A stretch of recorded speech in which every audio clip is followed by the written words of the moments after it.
먼저 오늘 처음으로 발제를 해주실 정대철 전 대표님이야 뭐 많이들 뭐 알고 계시지만 워낙에는 처음에 서울대에서 법학을 하시다가 정치학 석박사를 하셔서 그리고 또 우리 세천전 뭐 사실은 그 전부터 정치권에 관심을 가지고 계셨지만은 세천전 민주당 대표도 하셨고 또 열린우리당, 대통합민주신당, 민주통합당, 더불어민주당, 국민의당, 민주평화당 지금 뭐 상임 고문도 맡고 계시지만 지금 사단법인 통일시대 준비위원장 이사장을 맡고 계신데요. 아마 이제 오늘의 이 기점을 삼아서 마지막 정치 인생의 모든 것을 걸고자 이 자리에 발제자로 참여하시지 않았나 싶습니다. 그래서 준비하신 내용을 편안하게 경청하시고 나중에 질문 있으신 분들은 또 질문도 하시면서 정대철 전 대표님의 발제를 경청하시겠습니다. 안녕하세요. 한 가지가 빠졌어요. 제가 정치하기 전에는 한양대학교 교수였습니다. 1972년 조교수 발령을 받았습니다. 그래서 정치 학도로서 다시 뭐 전 대표라는 것도 있겠지만 학도로서 이 자리에 참석했다 이렇게 생각을 하고요. 설렙니다.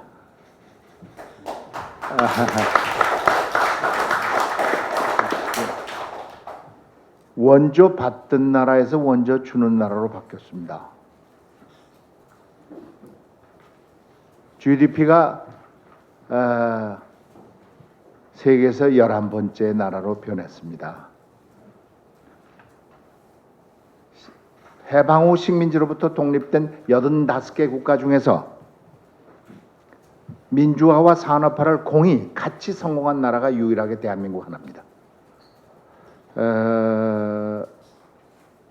지금은 아마도 선거 이외의 방법에 의해서 정권을 창출할 수 있다고 생각하는 사람은 거의 없어진 것이 사실입니다.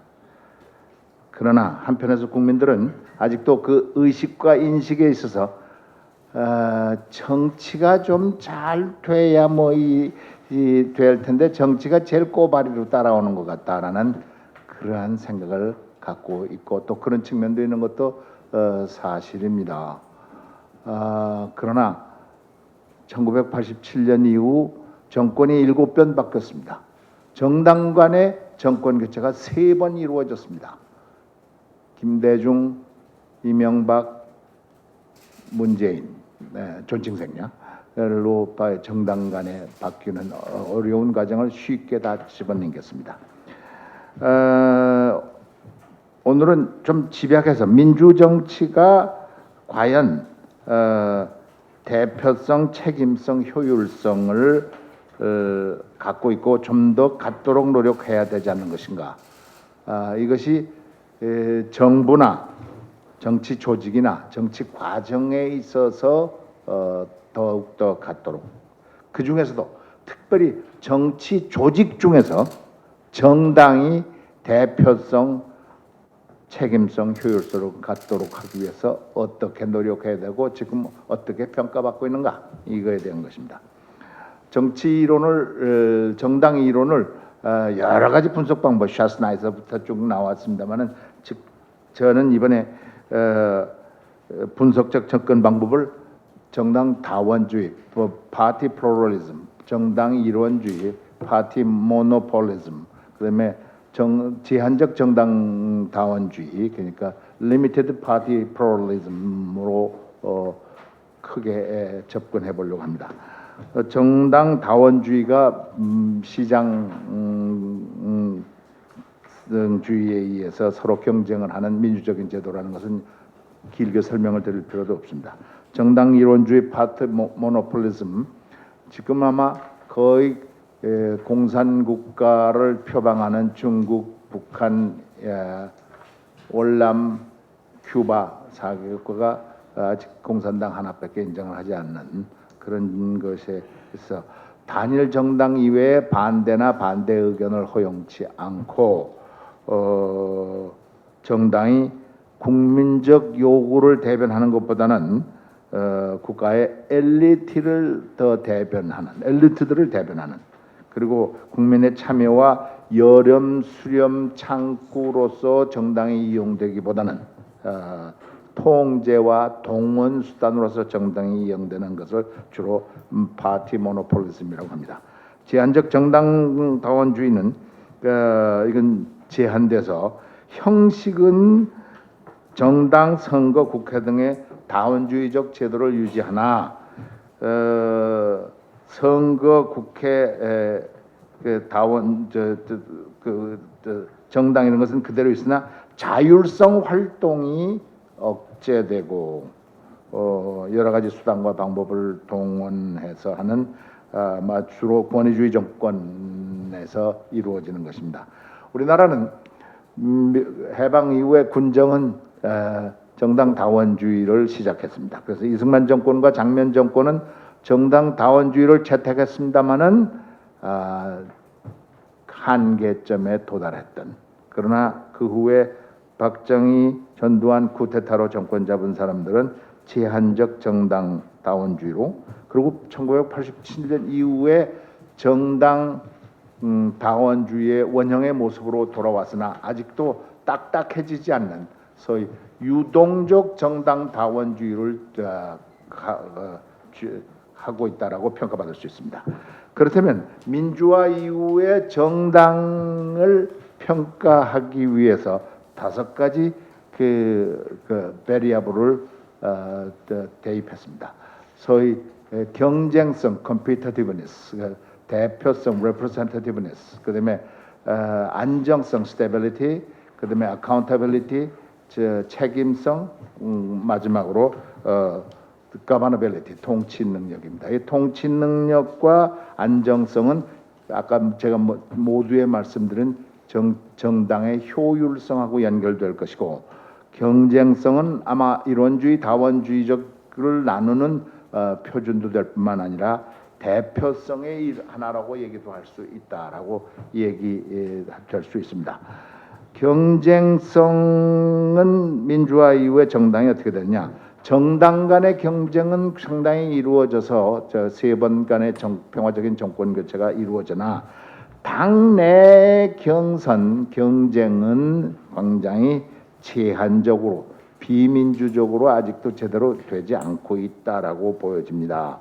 그래서 아직도 당내 조직과 운영이, 특별히 지구당, 요새는 지구당 표현에 지역위원회라는 표현으로 바꿨습니다만은 사당적 요소와 비민주적인 요소가 상당히 많고 있다는 거 길게 설명드리지 않겠습니다.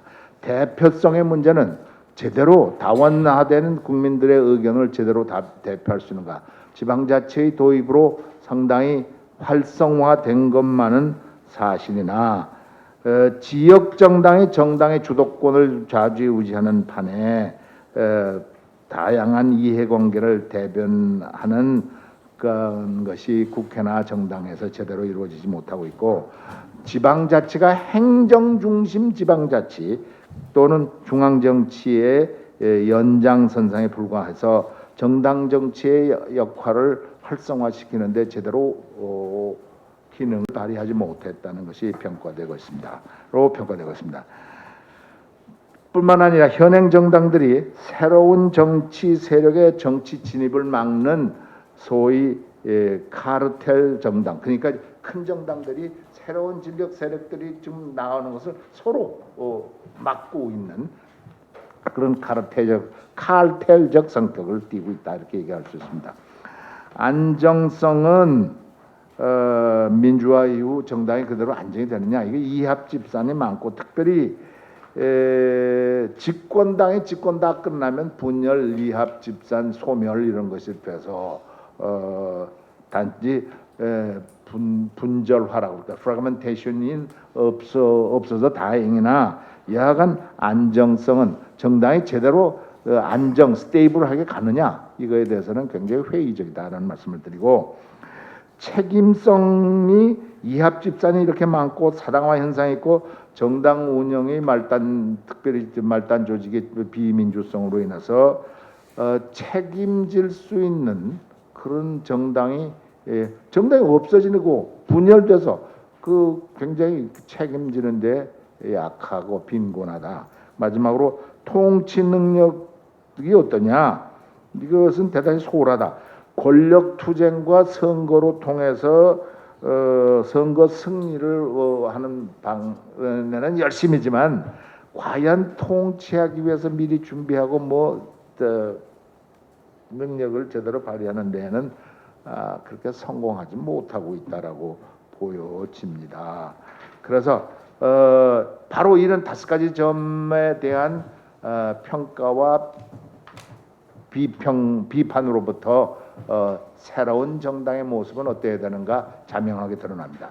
경쟁성은 사당적 또는 비민주적 요소를 지향하고 국민 참여 내지 민주적 당내 경선 제도로 가도록 독려해야 될 것이고, 대표성은 지지자들 활성화를 했으나 지역 정당의 한계를 극복하지 못한 것을 극복하도록 노력해야 될 것이고, 안전성은 이렇게 마냥 정치 지도자에 의해서 좌지우지되고 생사여 탈권이 정당이 다 그 지도자에 의해서 함께 나아가는 이런 것을 막기 위해서 소위 말하는 대중정당 매스 파티를 만들어서 이합집산과 분열과 소멸을 막고 이념적인 정형성 갖는 정당으로 좀 변하도록 노력해야 된다.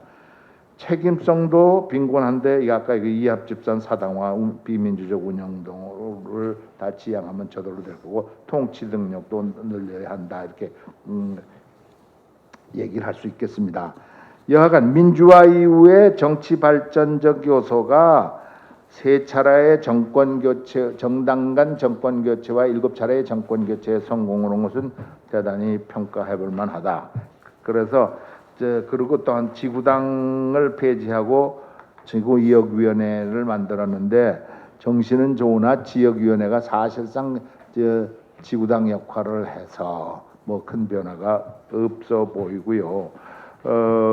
국민 참여 경선을 도입해서 잘 좀 되고 있고, 정치관계법을 2004년 개선해서 괜찮게 되고, 지방자치를 오랫동안 쉬었던 것을 다시 도입해서 비록 행정자치 중앙정치에 예속되는 한이 있더라도 지방자치 있다는 그 사실만으로 국민의 대표성이 증폭되고 있다는 데에는 모두 공감을 하는 것 같습니다. 그리고 행정부에 대한 국회의 제대로 된 견제 기능이 강화된 것만은 사실입니다. 그러나 아직도 부족한 것은 이런 이합집산, 인물 중심의 정당 운영, 이념 부재, 국회의 파행 운영과 행정부의 독주, 지방자치의 중앙정치 예속, 지역정당 사당화 요소, 그다음에 정당 조직의 비민주적인 요소들이 아직 남아 있다는 것이고 하고, 그렇다면 정당의 다원주의를 위한 과제가 몇 가지 있는데, 아까도 말씀드렸듯이 대중정당 매스파티를 만들어서 하루살이 정당이 아니고 특정 지도자의 영향으로부터 벗어나서 보편적이고 독자적으로 그리고 계속성이 되는 정당으로 남아있게 되도록 만들어야 된다. 그다음에 자율성을 갖도록, 특별히 대통령을 갖는 정당, 원내 정당이 다수의석 정당이 대통령 소속 정당이 독자적으로 국회 운영 하나 제대로 못하게 되는 사실상, 그래서 원내 정당이 자율적으로 운영되려면 여당 플러스 대통령과 야당으로 대결 구조를 갖는 것을, 또 내각제적 대통령 제하에서 내각제적 운영으로 해서 정당이 효율성이 떨어지는 정당 운영이, 그래서 그리고 그들을 좀 지향해야 되겠다. 자율적 운영을 하기 위해서는 헌법에 내각제적 요소를 가능한 한 많이 없애야 정당이 자율적으로 운영될 수 있다라고 학자들이 보고 있고, 국회의원이 따라서 국무위원 겸하는 것도 막아야 되고, 그래서 행정부의 국회가 행정부를 견제 비판하는 기능이 약화되는 것을 막아야 되고, 행정부의 법률 제한권까지도 막아야 된다. 그 국회의원 시켜서 하면 되는 거니까. 그다음에 생산적인 국회라는 표현으로서 대통령의 권한을 더 집중시키는 것도 막아야 되고, 당정협의라는 것을 통해서 여당 국회의원이 그 수기로 전락하는 것도 좀 막아야 되고, 국회 예산 편성권을 다시 제대로 줘야 되고, 감사원 같은 거는 미국식으로 국회 아래 갖다 두는 것이 정당한, 그래서 이것을 통해서 자율적인 정당 운영이 이루어져야 되고, 지역 정당이 벗어나서 사회 통합 기능을 제대로 해야 된다라고 생각을 합니다. 공천도 상향식, 지도자에 의해서 하향식으로 내려꽂는 것보다는 자발적인 참여에 한 유권자나 당원들에 의해서 결정하는 그런 모습으로 바꿔가야 된다. 그렇다면 새로운 중도 개혁 정당의 필요성은 잘 아시다시피 다당제, 정당다운 다당제의 필요성으로 인해서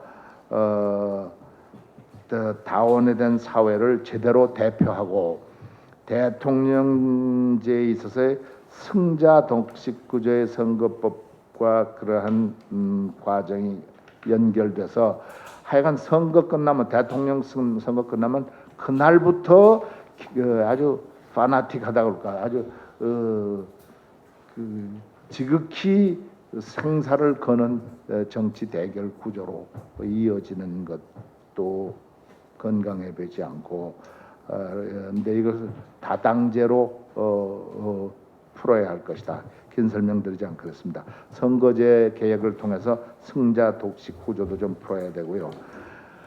현실 진단은 저 개인 진단입니다만은 지금 여당은 무한 책임을 느껴야 되는데, 제가 보기에는 이번 조국 사태를 포함해서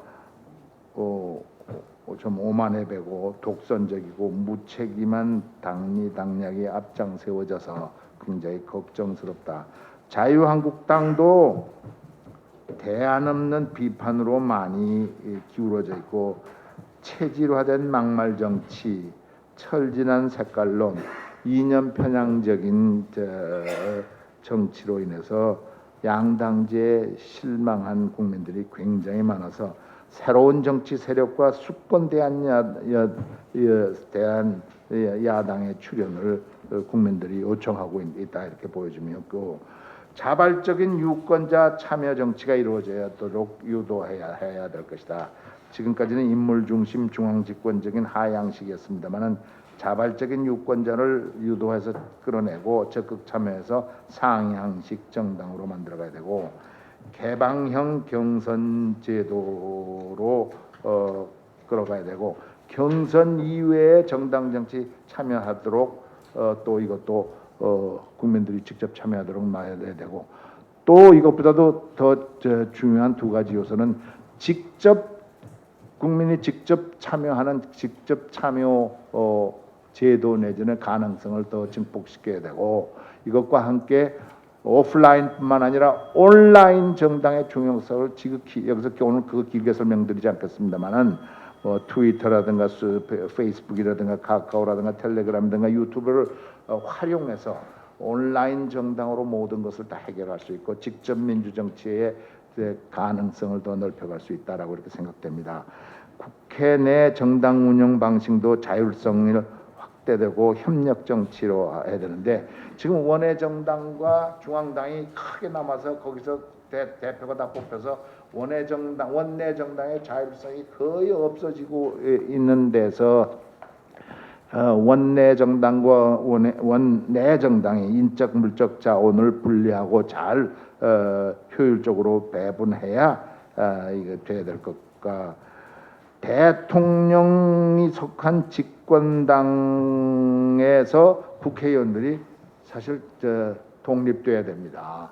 그건 여당이 됐건 야당이 됐건 국회의원들은 스스로 독립한 기관으로 효율적으로 국회의원직을 수행할 수 있도록 만들어 가야 되고, 그다음에 제가 좀 하는 것은 당정 협의회에 나는 가능하면 반대당, 야당도 당정 협의에 집어넣어서 좀 했으면 좋겠다는 것이 제 개인적인 의견이에요. 그 뭐 못할 거 뭐 있어요. 그래서 지금 또 국회 선진화법에 의해서 지금 집권당이 마음대로 하지도 못하는 상황 속에서 뭐 멋있게 반대당까지도 당정협의회가 여당과 대통령 소속된 정당만이 아니라 야당도 있어서 사실상 같이 의논하고 국회에 와서 그랬으면 좀 싸움이 좀 덜 벌어지지 않겠는가.